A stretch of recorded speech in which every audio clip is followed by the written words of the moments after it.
판별식의 여러 가지 의미에 대해서 수업을 할 건데, 요 부분이 이제 뭐 나중에 뭐 미분에 가서도 그렇고, 뭐 여기저기 단어에서 좀 많이 쓰여. 이번 기회에 좀 확실하게 정리를 좀 해봤으면 좋겠고, 대부분 친구들한테 판별식은, 여기 확대해서 보면, 그냥 뭐 요 내용들을 우리가 알고 있어. 판별식이 0보다 크다, 0이다, 0보다 작게 되면, 뭐 요렇게 뭐 서로 다른 두 실근이다, 중근이다, 아니면 이제 서로 다른 두 허근을 갖는다라고 이제 해석은 아마 요 정도는 이제 자유롭게 하는데, 이제 뭐 이렇게 뭐 처음 듣는 학생도 있고 이제 경험을 해본 친구도 있겠지만, 위에 이렇게 방 떠 있는 문제들 뭐 이렇게 그래프 3, 요 밑에 이제 그래프 3 같은 거 보게 되면 위에 떠 있는 문제들이 판별식을 가지고서 우리가 이제 생각해야 되는 경우가 많이 있었어. 그래서 오늘 수업은 그런 것들을 좀 명확하게 잡고 넘어가는 이제 수업이다라고 볼 수가 있어.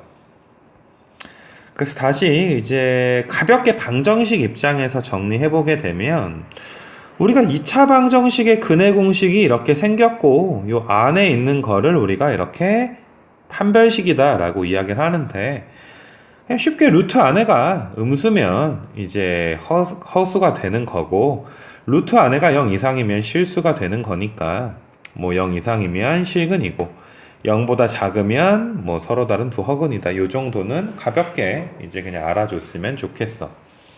그래서 얘를 이제 방정식 함수적인 측면에서 해석을 하게 되면 요 밑에 걸 이제 보게 되는 건데, 말 그대로 이제 아까 전에 서로 다른 두 실근이다 라는 말이 서로 다른 두 점에서 만난다 라고 이야기할 수가 있고, 그래프 1만 봐도 이렇게 그래프가 두 fx와 x축이 두 점에서 만난다 라고 볼 수가 있어.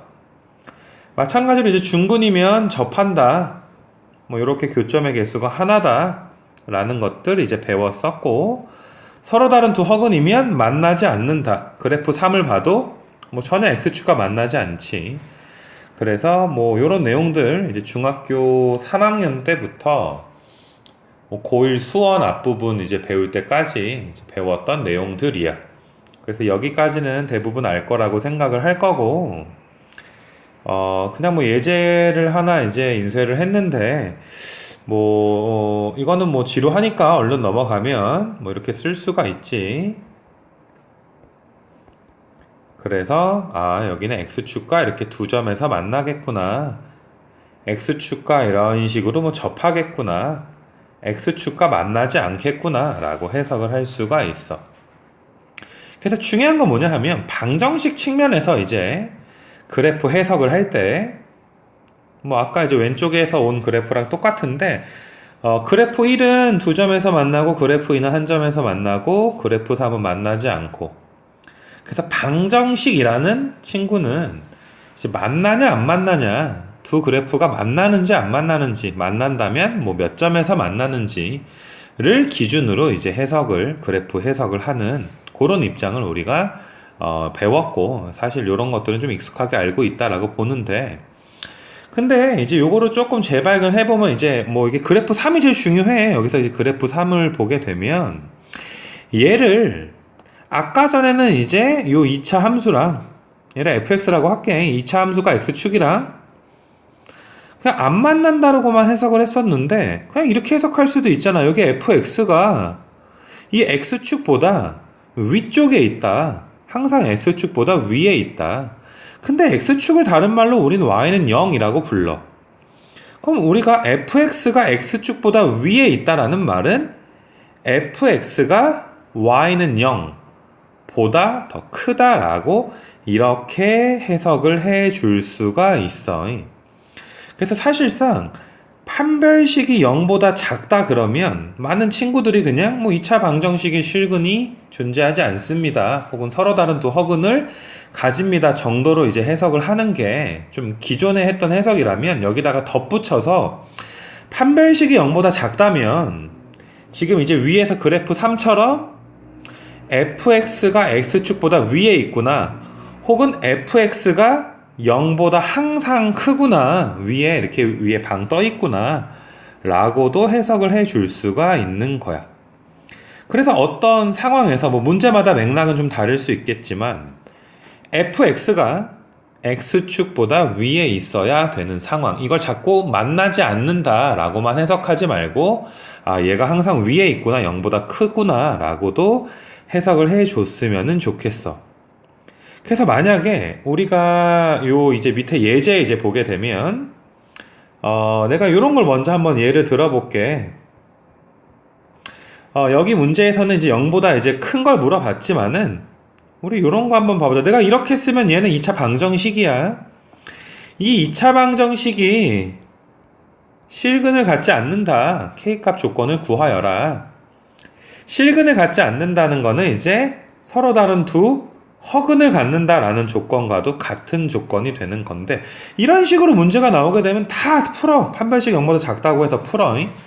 방정식이 근 없으니까, 실근 없으니까 판별식이 0보다 작다라고 풀 수가 있는데, 방금 우리가 이제 배운 걸로 가가지고 생각을 해보자. 이거 좀 지우고, 방금 이제 배운 걸로 가서 이제 생각을 또 해보게 되면, 자, 다시,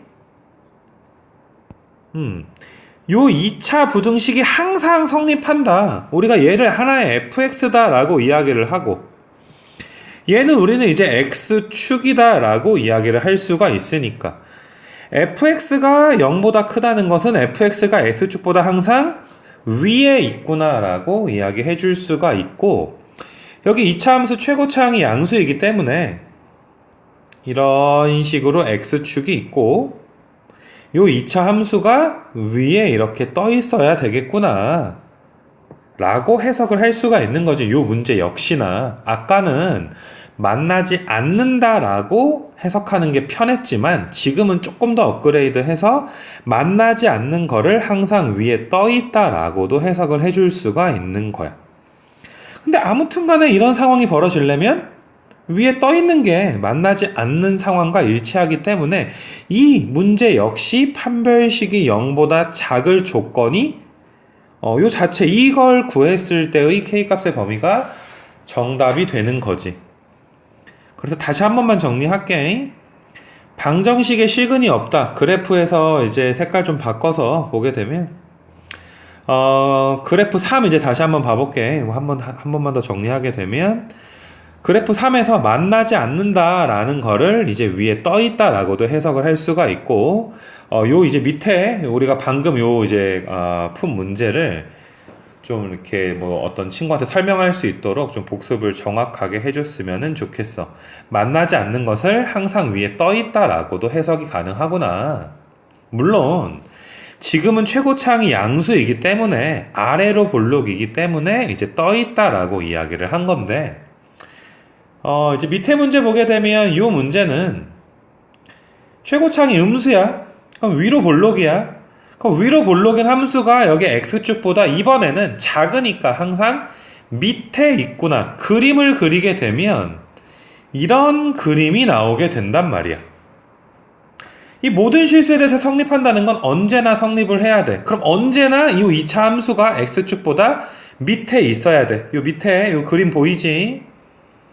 그래서 아까랑 반대로 위로 볼록은 항상 x축보다 밑에 있구나, 위에 방 떠 있는 게 아니라 밑에 깔려 있구나 라고 이야기를 해줄 수가 있어.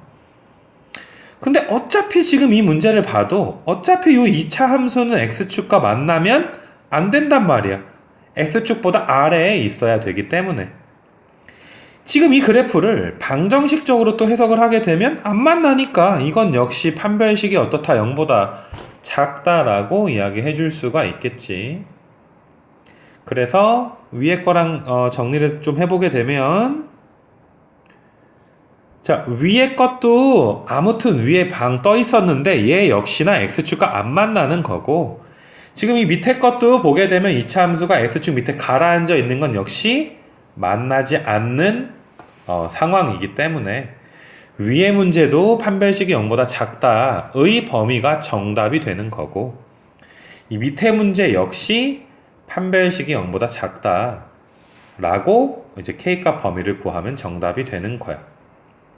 그래서 종합해 보면, 우리가 아까 전에 이제 왼쪽 오른쪽 한 화면에 이제 이야기를 좀 한 건데, 판별식이 0보다 작다는 거를 우리가 실근이 없다라고만 해석하지 않고 이런 식으로 항상 위에 떠 있거나 아니면 항상 밑에 가라앉아 있다 라고도 해석을 할 수 있는 것. 그것을 이제 뭐 단원 이름을 판별식을 여러 가지로 해석을 좀 해야 되니까 판별식의 여러 가지 의미로서 좀 이렇게 보충 자료로 수업을 만든 거야. 그러니까 사실 이 네 가지로 나눠 놓은 건 모두 디테일하게 나눠 놓은 거니까 한번 읽어볼 수 있도록 하고, 여기는 우리가 지금 이제 이 왼쪽 파트, 여기 이제 왼쪽 파트는 이제 복습이라면 오른쪽 파트가 이제 고등학교에서 처음 나오는 그런 내용이니까 좀 이렇게 정확하게 복습을 해줄 수 있도록 하시고, 이거를 뭐 들을 때 다 적으려 그러지 말고 지금 여기 이제 떠 있는 화면을 뭐 캡처를 한다든지 해서 핸드폰으로 이렇게 좀 이렇게 시간 날 때 사진첩 이렇게 보면서 이 그림 한 장을 띄워놓고서 오늘 배운 내용을 좀 정리할 수 있도록 하기를 바래요. 일단 판별식의 의미에 대한 수업은 이걸로 마칩니다.